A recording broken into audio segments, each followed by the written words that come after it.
Hai teman-teman, selamat datang di channel ini. Di video kali ini saya akan kembali berbagi alur cerita film.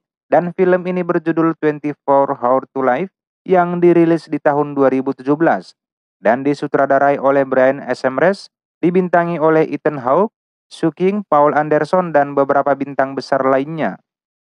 Oke, tak usah berlama-lama, kita langsung saja ke alur cerita filmnya. Tapi sebelum lanjut, ada baiknya kalian subscribe dulu channel ini dan klik loncengnya supaya tidak ketinggalan video berikutnya. Kalau sudah, terima kasih banyak.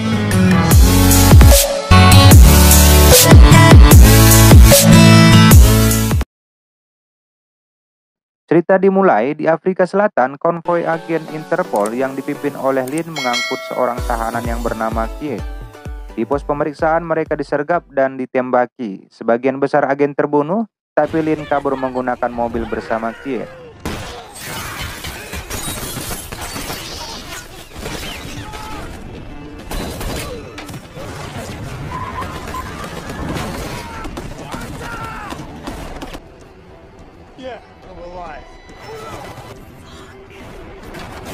Scene kemudian berpindah ke Amerika Serikat di mana terlihat dua orang pria. Yang satunya bernama Travis Conrad, dia adalah seorang pembunuh bayaran.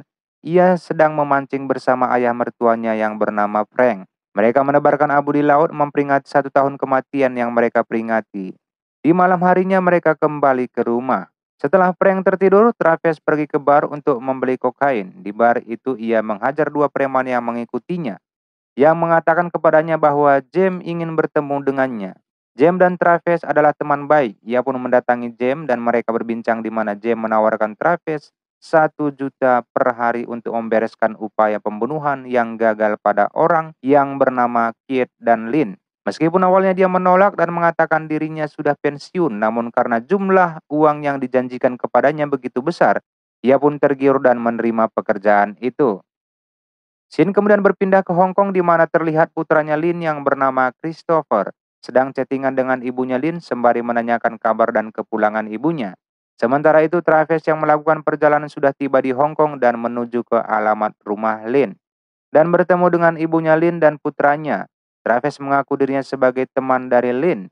Ia dengan lihai mencuri ponsel Christopher dan dari ponsel itu ia mengetahui lokasi keberadaan Lin dan langsung bergegas mendatanginya. Scene kemudian berpindah ke sebuah bandara di Afrika Selatan dan terlihat Lin sedang menelepon seseorang, adapun Travis yang sudah berada di dekatnya dengan sigap memperhatikan gerak-gerik buruannya. Travis mulai melancarkan rayuannya kepada Lin dan mengajaknya makan malam di sebuah restoran. Mengingat penerbangan untuk mereka dibatalkan, Lin pun menerima ajakannya. Mereka berbincang mengenai pekerjaan masing-masing karena kelihayannya dalam merayu wanita. Dengan cepat ia bisa meluluhkan hati Lin dan mengajaknya ke sebuah hotel dan menghabiskan malam bersama.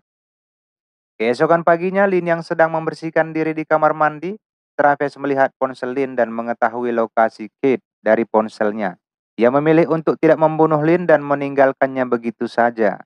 Travis yang sedang menelepon tiba-tiba ditodong senjata oleh Lin karena menyadari ia adalah seorang agen, lalu mereka berdua saling tembak-menembak, namun Travis tertembak dan tewas dengan peluru panas dari Lin.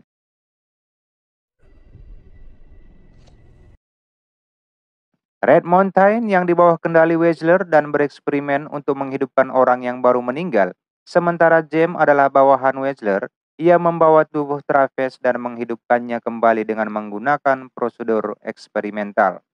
Begitu dia hidup kembali, ia berbincang dengan James di mana James mengungkapkan bahwa ia telah ditembak mati oleh agen Interpol dan mereka telah menghidupkannya kembali.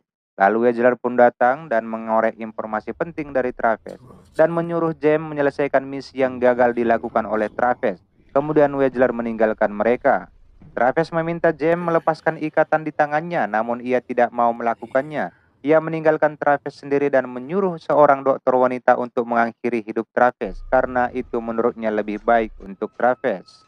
Travis mengambil pisau bedah dan memotong pengikat tangannya. Ketika dokter kembali dan ingin menyuntik mati dirinya, ia pun mendorong dokter dan membunuh seorang penjaga dan mendapat informasi dari dokter bahwa ia hanya memiliki waktu 24 jam untuk hidup.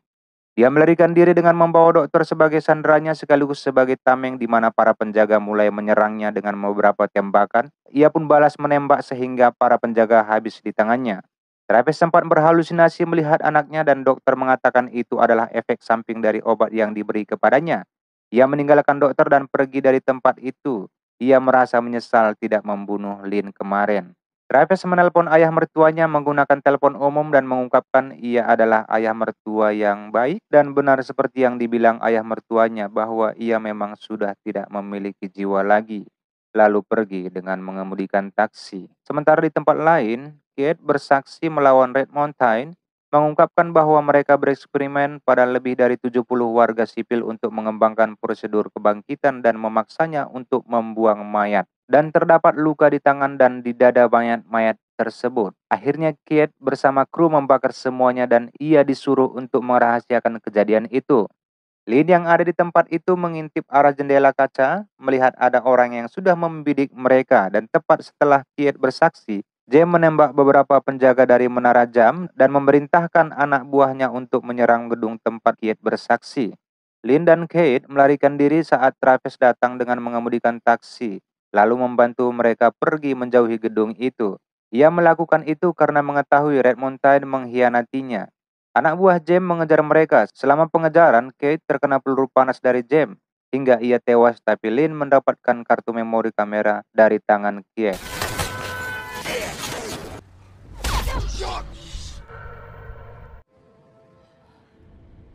Sementara itu, James didatangi salah satu orang suruhannya dan memberikan sebuah kamera namun tidak berisi kartu memori, sehingga membuat James marah kepadanya. Wegler menelpon dan mengingatkan tentang kegagalan terbesarnya dalam menjalankan misinya dan memaksa James agar membunuh semua yang menghalangi keinginan Wegler.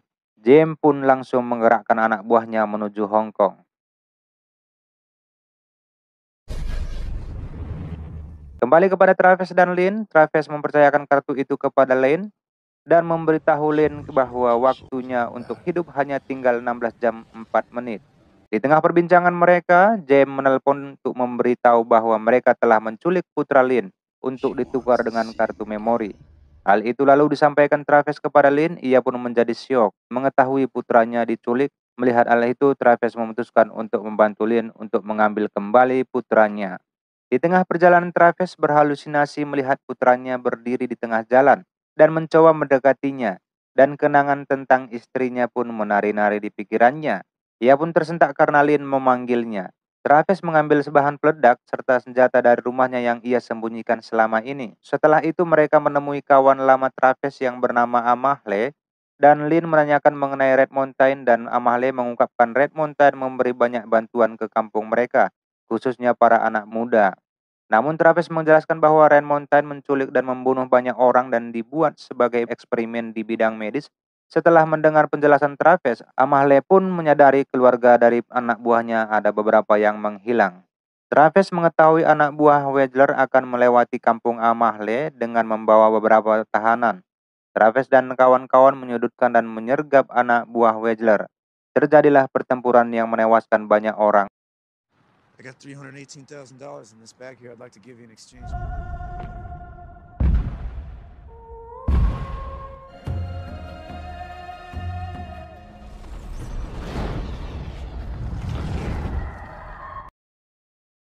Mobil yang membawa putra Lin berusaha melarikan diri namun mereka mengejarnya dan berhasil mendapatkan kembali anaknya Lin.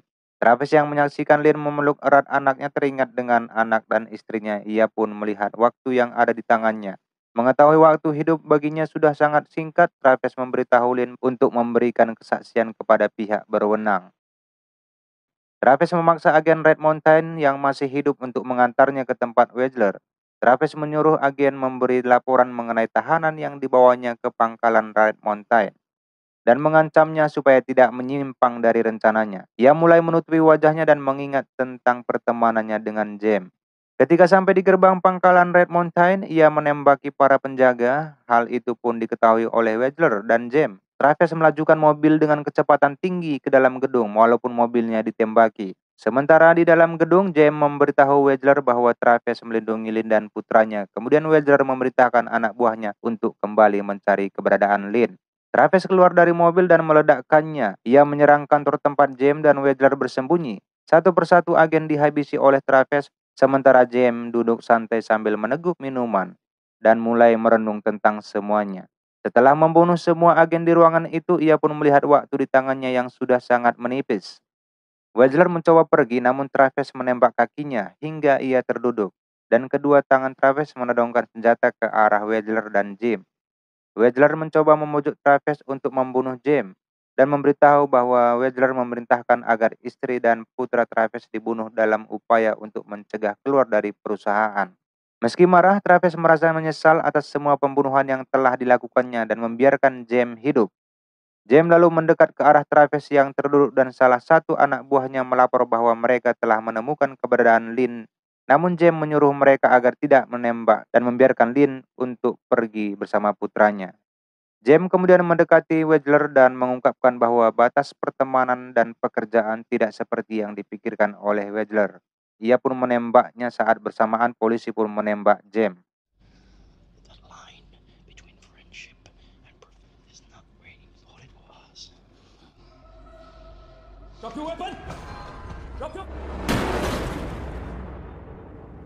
Sebelum meninggal, Travis melihat keluarganya di pantai. Dia memanggil putranya, namun dia melarikan diri. Travis mulai mendengar suara wanita dan terbangun di lab tempat dia pertama kali dibangkitkan. Dan film pun selesai. Oke teman-teman, itulah alur cerita film 24 Hours to Life yang dirilis di tahun 2017.